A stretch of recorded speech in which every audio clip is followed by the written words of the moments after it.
In the serene landscape of Northumberland, amidst the tranquility of nature, lies a poignant tribute to the past, a testament to valour and a beacon of remembrance.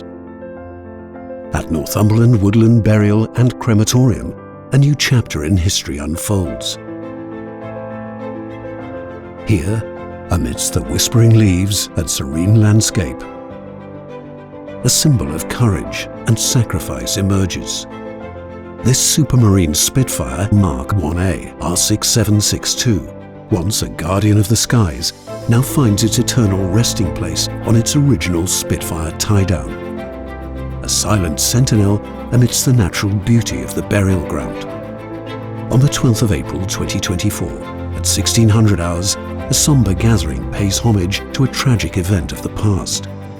8 decades ago, the skies over RAF Eshott bore witness to a fateful collision, claiming the lives of 2 brave pilots. Sgt Knagenhjelm, a Norwegian Spitfire pilot, and First Lieutenant Anthony L. Serapiglia, an American Thunderbolt pilot, met their destiny in the unforgiving skies.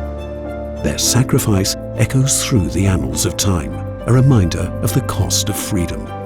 Born on the 24th of October 1924, Knagenhjelm and his family relocated to New York to escape Nazi occupation.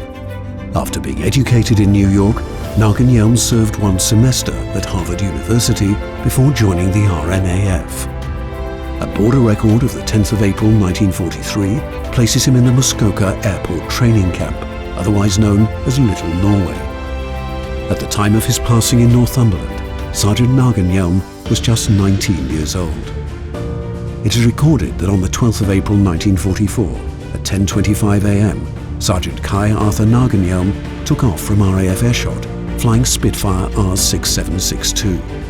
Joining Knagenhjelm was another Spitfire, piloted by Lieutenant Hattrem, also of the Royal Norwegian Air Force.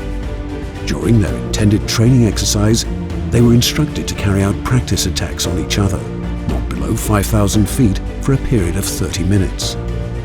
After this, they were to climb to a height of 8,000 feet to carry out further aerobatics.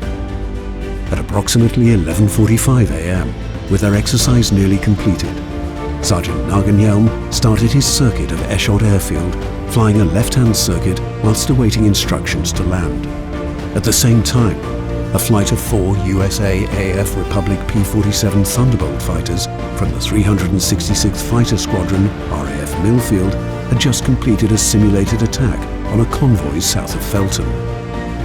P-47 Thunderbolt, piloted by First Lieutenant Anthony L. Serapiglia, disobeyed an order to break off his attack on the convoy. Flying east to west in the opposite direction to Spitfire R6762, he collided head-on with Sgt Knagenhjelm. The P-47 Thunderbolt severed a wing and burst into flames, spinning into the ground a third of a mile south of the airfield, killing Serapiglia. Sgt Knagenhjelm's Spitfire, also on fire, went into a flat spin and dived into the ground 3/4 of a mile southeast of the airfield, at Blair Weary Field at Eshott Home Farm. Flight instructor Dr. Higgin witnessed the collision and gave the following account. I was at the door of dispersal looking south when I heard the crash. I looked into the sun and saw a cloud of smoke in the air. Then the Spitfire spinning down on fire and disintegrating. At the same time, I saw another aircraft which I could not recognize going in the opposite direction on fire and spinning horizontally at about 500 feet when it suddenly dived into the ground and exploded. I learned later that the Spitfire was R6762 and that the other aircraft was a Thunderbolt. The collision of Spitfire R6762 and the P-47 Thunderbolt was a tragic moment in our regional aviation history. It not only claimed the lives of these valiant pilots, but also left an indelible mark on our community. As the sun sets over the horizon, casting its golden rays upon the historic site, the spirit of Sgt Knagenhjelm and Lieutenant Serapiglia lives on.